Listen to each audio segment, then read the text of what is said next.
Tom. Hey, it's Zach Wingfield. Today we're going to be learning how to take off your strut and dismantle your springs from your strut, and also take off the strut from the knuckle. We're going to fix a problem. When you're putting in new springs, there are points on the strut that you have to mark to make sure that the strut goes back in the same way. If the spring is twisted 90 degrees to the left where it shouldn't be, as you're driving, when you turn right and left, you can see the spring. The whole strut rotates with the wheel, but the spring will be stuck as the strut is twisting, and then will pop back, and will soon over time bend. So you want it to be perfectly aligned how it was with your stock struts. I bought some brand new Megan Racing lowering springs. And these are KYB 2002 WRX struts on my 98 Legacy wagon. As you can, I don't know if you can notice, but I lined this up. We'll show you later, but it's all lined up correctly so that when I twist the wheel, there won't be any problems. Now, let me show you the other side. We're going to show you the other side that has the problem with not being aligned correctly. When I installed it the first time, I didn't think to mark them. So I'm going to go inside the car and turn the wheel, and I want you to see what the spring's going to do when I turn it left and right.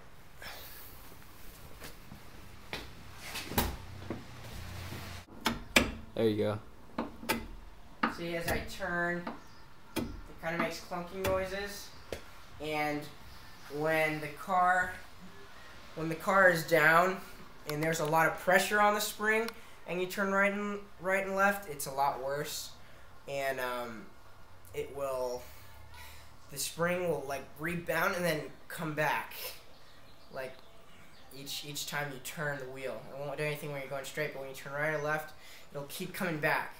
So we're going to fix that by correctly aligning the spring onto the strut, how it should be. Alright, so we're going to take off the left wheel first.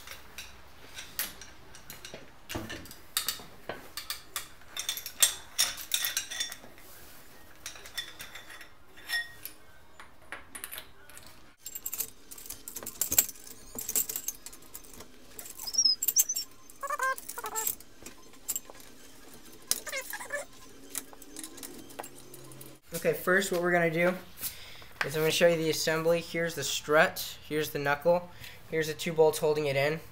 We're going to spray them with WD-40, and we're going to let it sit for a minute to relieve the pain from taking it off. I mean, the effort. And we're going to take off our brake speed sensor after we take off this nut. And this is your brake hose, and it's already disconnected for me because I've been taking this on and off a couple times, switching out my springs. With your car, you're going to need to cut a slit or take pliers and bend this out to move this, or if you're lucky, you'll have a 10mm, 12mm bolt back here that you can just unscrew, and it'll take a tab out and let your thing go. Okay, the next thing after that is take off your top hat mounts that connect to these three studs, and then we're going to take off the knuckle bolts, and then we can take off the strut apart from the hub. So let's go ahead and get started on that. You're going to want to take a 19mm.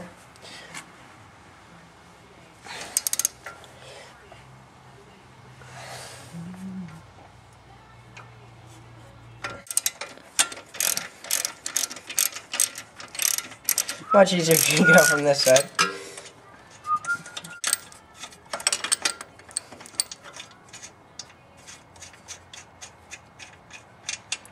Okay, so we have one of our knuckle nuts. Here's a speed sensor, and here's a washer behind it. We're going to put these with the rest of the bolts.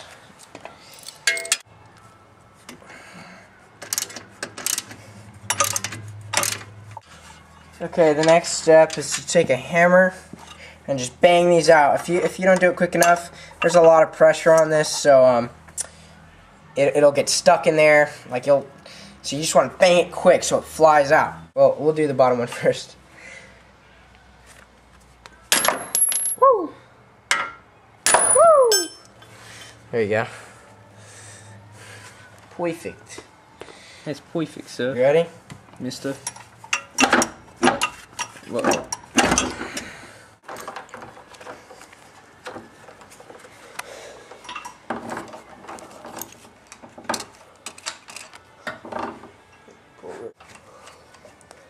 Alright, bring the camera down here.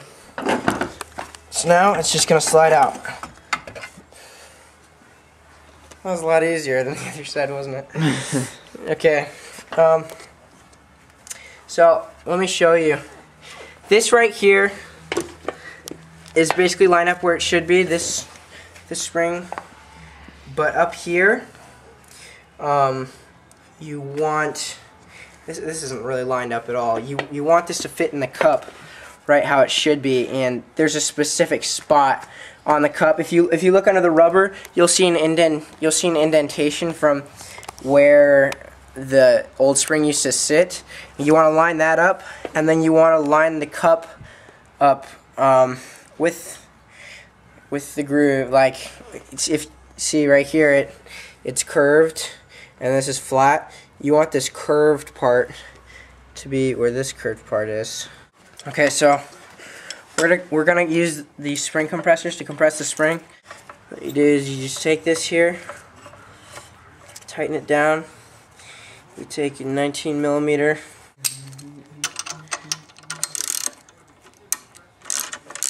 and just tighten it. You also want to do the same with this side.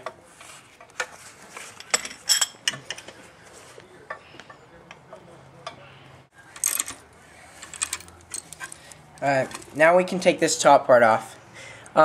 What you can do is you can either put a towel, I like to double side it, and expose the strut tower, put it in here, and take a vice grip,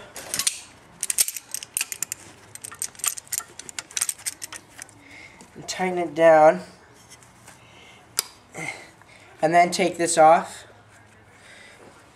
Or, since I don't have a tool that will hold this steady, I would use this. Like, if you don't have a tool, use something flat like this, chisel, and then you can untwist this. But with this vice grip method, it works a lot faster for me, because this tool I have to keep taking it off.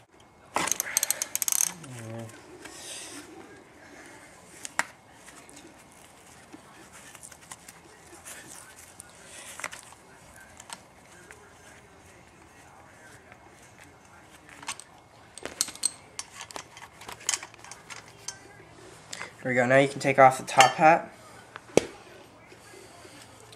the cup plate, and then the rubber. Okay, right here on the top of this rubber, you'll see an indentation. Can you see that, Ben? Yeah. Right there. That's where the old spring used to sit, like right here. So we're gonna put this right on top where it should be. Now it's lined up exactly how the old spring was. I'm also going to show you how to line this up with the strut. The bottom pocket is right here. You can just see where the plate dents. It doesn't naturally do that. That's how the factory makes it. So you can know at all times where to put it. You put the spring right here. The next step is to take your other plate